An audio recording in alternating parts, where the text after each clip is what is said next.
ధర్మపురి లక్ష్మీ నరసింహస్వామి మా ఇంటి దేవుడు, మా ఆరాధ దైవం. నేను నరసింహస్వామి సేవలో ఉంటాను. నేను పాదయాత్ర చేసినప్పుడు ఇగో శివలింగాన్ని కాశీ నుంచి తీసుకొచ్చాను. శివలింగాన్ని, నందిని. మా ఇంటి దేవుడు లక్ష్మీ నరసింహస్వామి, మా విలవేల్పు లక్ష్మీ నరసింహస్వామి ఇంటి దేవుడు.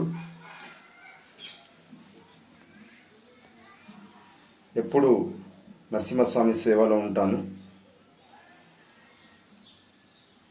నా భార్య, పిల్లలు, మా కుటుంబం అందరూ బాగుండాలని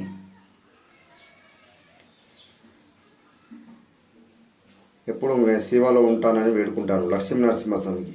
ఓం శ్రీ ధర్మపురి లక్ష్మీ నరసింహ స్వామి. నా ప్రియ మిత్రులు, నా సోషల్ మీడియా మిత్రులు, వారందరూ కూడా మంచిగా ఉండాలని ఈ నరసింహస్వామికి వేడుకుంటాను. నా బంధుమిత్రులు,